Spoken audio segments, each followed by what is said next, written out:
So let's talk about the Atari VCS, an Ouya-level scam and disaster. This thing is such a scam! This is literally the biggest scam since the Coleco Chameleon. It may even be bigger than the Coleco Chameleon. Save your money for something that's way more worthwhile to invest in than the Atari VCS. They're trying to rob you blind. I'm gonna go on record right now and say I don't think this thing's gonna ever come out. I think it's straight up not going to ever exist. What? Bro, what are you talking about, man?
It's real. It's here, guys. The Atari VCS is here, and I'm excited about this system. So I spent a lot of time playing with this system, or should I call it a mini PC? Anyways, the Atari VCS, I'm loving it, man. I'm really enjoying it. Now, I want to make a video today to give you guys my honest thoughts about the system. Of course, the aesthetics, the way the system looks, you guys already know. Obviously, I fucking think it's awesome. It looks nice. It's sleek. Whoever made the design, I got to give them props, man. I really liked it. That's what sold me on it. Now, as far as the controllers, there's two controllers you guys can get. You guys can get the modern controller or the old school joystick. Now, let's go over the modern controller first. Really like the accent of the trigger. I do like the accent of the stick right here with the red. I fucking love that shit. But it's made by Power A.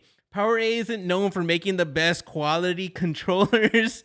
So right away, it doesn't feel like an Xbox or PS4, PS5 quality controller, but it doesn't feel bad. It doesn't feel like totally cheap. I mean, I dig it. It's smooth.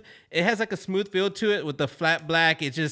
It's a controller, guys. Like, I'm happy with it. Now, there was one issue I had with the modern controller. Before anyone asked, yes, I did have the controller updated to the latest version. And the issue I had that's only with the modern controller is when you put the unit into sleep mode and you wake it back up, the Bluetooth doesn't connect. Now, hopefully this is something they could fix with a software update, but it kind of sucks.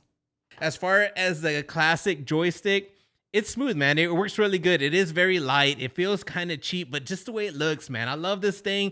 Playing old school Atari games with this is fun. The paddle, twisting the joystick will work as a paddle for paddle games. It works really well. In the software, you can adjust the sensitivity. As far as the software of the game, I'm talking about the VCS Vault. We'll go over the games here in a little bit.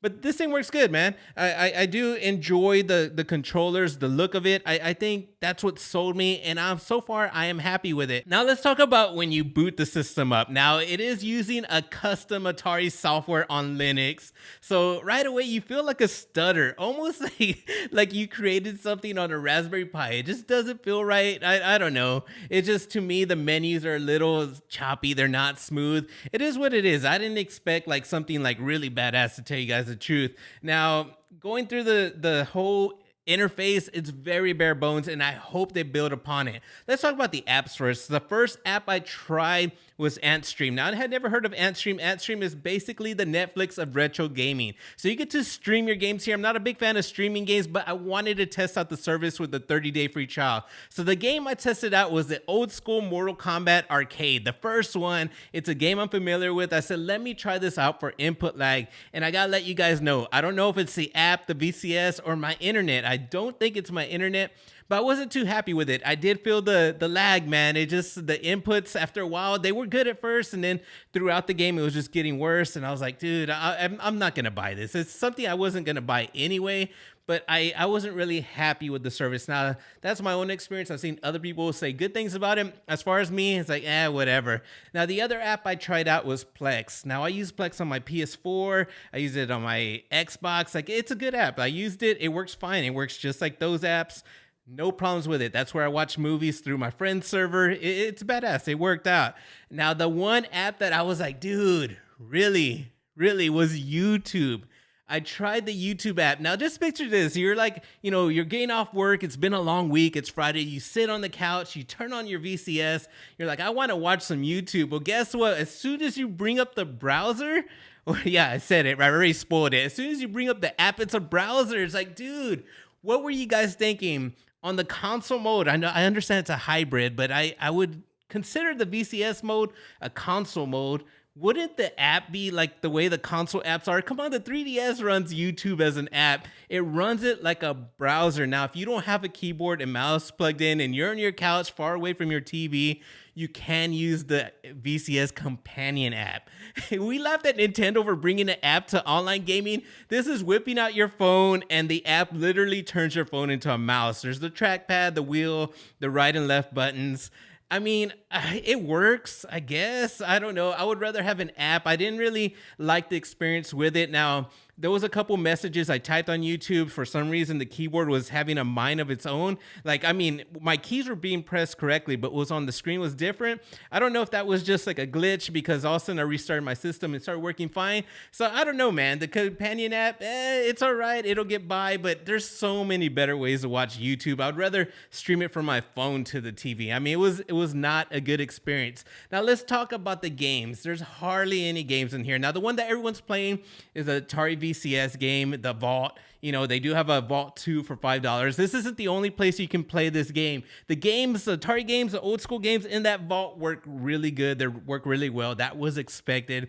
So it's a good experience. But as far as anything else, there wasn't anything else in that store that just grabbed my mind. Like, what made me want to play? You know what I mean? Now, there was a game on there that was kind of like a demo. It's called Unsung Warriors. It was a really cool platforming game. I enjoyed it. I was having a lot of fun. I didn't play it too long, but for what it was, I was enjoying it. I can't wait till the full game comes out. I would buy that game.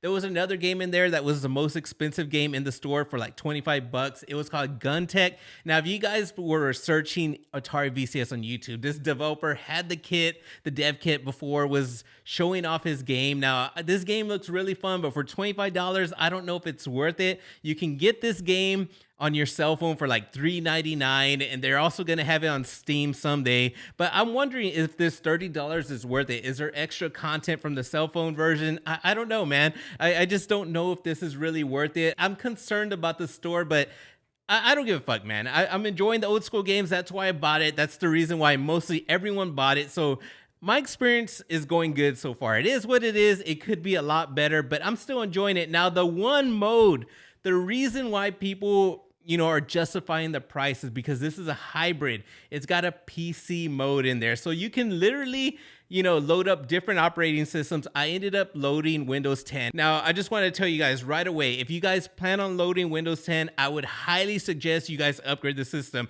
In here, you guys can upgrade the RAM. You can upgrade up to 32 gigs of RAM. End up going with a crucial 32 gig kit of DDR4. The installation was pretty easy. You just have to remove the board, and the RAM is at the very bottom. If you ever installed RAM, it's very easy. You just basically click these little metal tabs, lift up the RAM, pull it out, and then you get your new RAM and stick it in there. The other upgrade that you guys can do is install an M.2 solid state drive. This is really easy. It's in the front. Now, installing one of these M.2 solid state drives, there's not a screw. I don't know why Atari didn't, provide a screw here. What I ended up using was an M3x6 screw. Now, this worked perfect. I ended up finding a little nut here to hold the bottom of the board so it doesn't wobble around. I kind of wish Atari would have made this a little bit better, but if you listen to the instructions, the official Atari instructions, they say don't worry about it. You don't even need a screw, which you really don't. But if you're worried about it, just put in an M3 screw. You'll be fine. That thing's not gonna move anywhere. Now, I did put that little nut to kind of secure a little more. That's just what I did. I'm sure there's better ways with standoffs and stuff like that, but this was easy. It works, whatever. It's done. So I ended up installing Windows 10 to M.2, which I ended up putting inside the machine. Now, you guys can choose to install an operating system to USB, which is probably easier because if you want to boot that operating system, you just plug in the USB and boot it with that, because the boot sequence is going to read the USB first, and then the eMMC, which is where the software for the VCS is at, and then third is the M.2 that's inside the machine. So because I have the M.2 inside the machine, I have to hold the escape button, which isn't a big deal because I am going to have the keyboard when I use Windows, obviously. Just hold the escape button and you'll be able to go into Boot Manager. From Boot Manager there, you can boot straight to Windows, and Windows 10 boots up. Now, after loading Windows 10, ended up loading RetroArch, ended up putting my old school games. So you can run all your old school games through RetroArch. It works fine. Your Nintendo, Super Nintendo, Sega, whatever you want to put in there, it'll run. Now, the real test I wanted to do is I wanted to see, because I saw videos that it can run GameCube games. So I ended up using the Dolphin emulator, and the game I decided to run was Mario Kart Double Dash. To me, that's my favorite Mario Kart game. Quit hating. Yes, it's better than Mario Kart 8. That's just my opinion. Don't get all pissed off. But it's a fun game. So I decided to load it up, and it ran great, man. It was running a solid 60 frames. It was really smooth. It was just like playing it on the GameCube. I didn't feel anything different from playing it on this emulator. I'm pretty sure there's differences there that, you know, I know all those people that are hardcore elitists, but to me, I mean, it is what it is. Playing it on the VCS, I was having fun. I was enjoying it, and that's what it's about, man. I was enjoying that GameCube game. I plan to test out more, but for the meantime, I was all like, let me go to the next. I heard it plays PS2 games. So I ended up using the PS2 emulator PCSX2, and I decided to run God of War, which is one of my favorite games. That's what made me like the PS2 back then. And God of War, it ran good. It's playable. Now, there were a couple frame drops, which is no big deal. I wasn't expecting it to run like a champ, man. I mean, it's an old game. I don't know if the game ran like this or if it's the emulator or whatever, but it ran playable. I mean, I really didn't notice it. It's just I was looking at the numbers, couple frame drops, whatever. No big deal. It wasn't like dropping real low, so I was enjoying the experience. Now, I'm not a PC user. I don't play PC gaming. I'm strictly a console gamer. So I said, you know what? Let me try out Steam. Let me see some PC games. Let me just kind of barely dabble into PC. I never play with mouse and keyboard, but I said, you know what? Let me try it. So I tried a couple free games. The game I always hear about is CSGO. So I said, let me try this out. I just kind of tried it out. I suck with keyboard and mouse, but I was happy to actually run this game. I went ahead and put it at low settings, 720, and I kind of turned everything off just to make sure it would run, and it was running fine. I was having fun with it. Now, one of my favorite games is Doom Eternal, but the multiplayer sucks balls. Now, my friend recommended me playing Quake Champions. It's always been in the back of my mind, but I'm not a PC player, so I decided to try it out. Now that I have the opportunity on the VCS, I gotta say, I gotta get into this game. I gotta learn keyboard and mouse. This game was fun. Like, this is what Doom multiplayer should be like. As you can tell, I'm enjoying my experience with the VCS, but now comes the question, is it worth it? Do I recommend it? All right, so the price is expensive. You can buy a PS5. Everyone's going to say that, but it's a different experience playing this system. It is a mini PC. There's people that have high-end PCs that are going to look at this like a piece of trash, but for me, I'm loving it. I do not regret buying it. I'm going to support the system. If more games come out, I'm going to buy it. You know, I'm going to continue just playing with the PC mode and enjoying myself. But as far as anyone else, it's hard to recommend this system if you already have a PC and you PC game. And I mean, just for the interface itself, as far as the VCS games, it's real bare bones. And I don't know if they're going to add much more to it. I mean, hopefully they do. Hopefully they stick to it. But the way they came out with it, they didn't come out strong. So who knows? So this isn't the same Atari that we grew up with. Obviously, this Atari just has the name, and they're into weird shit, man. They're into like hotels and to this cryptocurrency, and they're gonna put out an online casino, and they have their Atari token. I don't understand what's going on with them, but them creating this, they were definitely reaching out to the old school audience, and that's the reason why I got it, and I'm happy with my purchase. Now, this isn't for everyone. It's literally a PC in a box. Many people criticized it for being a mini PC with just a shell, and that's kind of what it is, but I'm enjoying my experience. And like I said, it's very bare bones a shop. They hardly have any games, but you know what? If more games come out, I'm going to support it because I do enjoy playing it. It's not no console experience, but that's what I'm happy about because we need something that's a little different. You know, I have my PS5, I have my Xbox Series X, but there's really no games for that too. I don't know, like every once in a while I like to go back to old school. So I would recommend it to somebody who just likes to tinker around with stuff because that's me, man. I like to mess around with shit. So I don't know, guys. Anyways, those are my honest thoughts on the VCS. I'm enjoying the system. I don't regret buying it. And I hope you guys enjoyed this video. If you guys did, please drop a like. If you guys are new to the channel, please consider subscribing. And I'll be catching you guys soon. Peace out.